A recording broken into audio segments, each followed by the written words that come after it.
आणि आता बातम्या सविस्तरपणे पाहूया। आगामी निवडणुकांच्या पार्श्वभूमीवर भाजपकडनं जोरदार मोर्चे बांधणी सुरू आहे आणि या निमित्तानं पंतप्रधान नरेंद्र मोदी यांच्या अध्यक्षतेखाली आज दिल्लीमध्ये महत्त्वाची बैठक होतीये।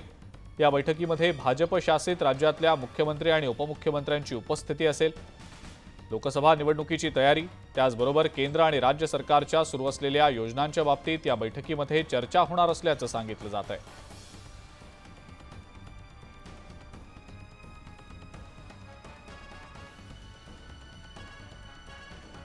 भाजपची आज दिल्लीमध्ये महत्त्वाची बैठक होतीये।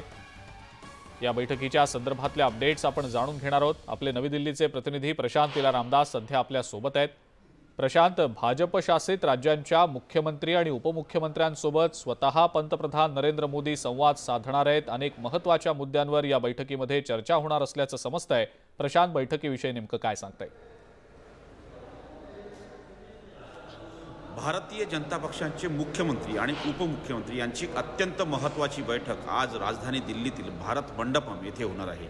या बैठकीमध्ये आगामी लोकसभा निवडणुकीची रणनीती यावरती अंतिम निर्णय येणार आहे। सोबतच प्रत्येक राज्याचा अहवाल खुद्द पंतप्रधान नरेंद्र मोदी आणि केंद्रीय गृहमंत्री अमित शहा आणि भाजपा अध्यक्ष JP नड्डा यांच्या उपस्थितीमध्ये मांडला जाणार आहे। महाराष्ट्राची जर परिस्थिती बघितली तर महाराष्ट्रामध्ये साधारणतः महायुतीच्या संदर्भात 70% जागांचा जवळपास निर्णय झालेला आहे।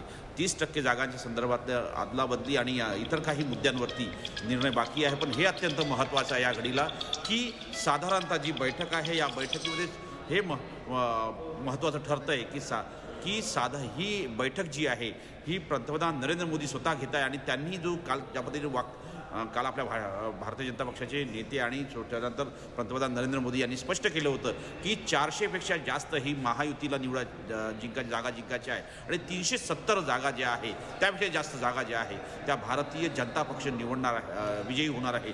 त्यासाठी त्यांनी रणनीती आखलेली आहे आणि त्याचमुळे भाजपच्या सर्व मुख्यमंत्री आणि उपमुख्यमंत्र्यांची बैठक आज राजधानी दिल्लीत होत आहे।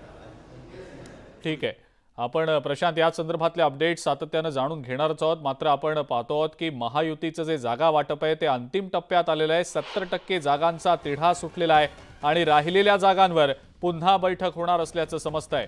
अंतिम शिक्कामोर्तब मात्र दिल्लीमध्येच होणार आहे। महायुतीच्या जागा वाटपापैकी जवळपास 70% जागांचा तिढा सुटल्याचं समजतंय। प्रशांत आपल्यासोबत आहेतच। प्रशांत, राहिलेल्या जागांवर पुन्हा एकदा बैठक होऊन अंतिम शिक्कामोर्तब दिल्लीमध्येच होणार असल्याचं समजतंय। या कोणकोणत्या नेमक्या जागा आहेत की ज्या बाबतीत कदाचित अजूनपर्यंत निर्णय झालेला नाही आणि कोणत्या अशा जागा आहेत ज्याबद्दल काही पक्ष आग्रही आहेत? काही त्याबद्दलची माहिती मिळतेय का प्रशांत?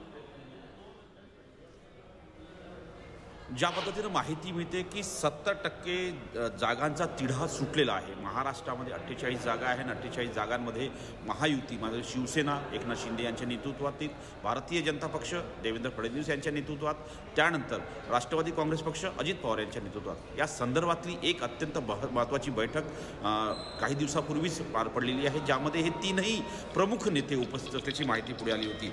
आणि त्यानंतर ज्या पद्धतीने माहिती मिळते यामध्ये 2 महत्त्वाच्या घडामोडी झालेल्या होत्या। एक तर यामध्ये 70% जागांचा जो तिढा ज्या सुटल्या आहे त्यामध्ये बहुतांश जागा ज्या आहेत त्या भारतीय जनता पक्षाच्या आहे आणि शिवसेनेच्या आहेत आणि अजित पवारांच्या संदर्भातल्या 3 ते 4 जागांचा निर्णय झालेला आहे।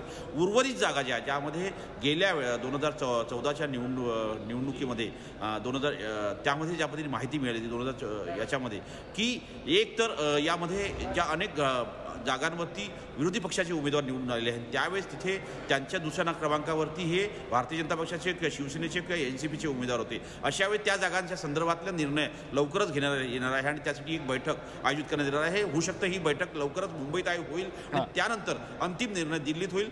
बहुतांश म्हणजे साधारणतः 60%पेक्षा जास्त ज्या शिफारसी आहेत ते केंद्रीय नेतृत्व मान्य करेल असंही भाजपच्या एका ज्येष्ठ नेत्याने आम्हाला सांगितलेलं आहे। ठीक आहे प्रशांत, असेच आमच्या सोबत रहा। आणखीन एक पुढची महत्त्वाची मोठी बातमी आहे त्या संदर्भातली माहिती तुमच्याकडनं जाणून घ्यायची आहे। आपण सुरुवातीला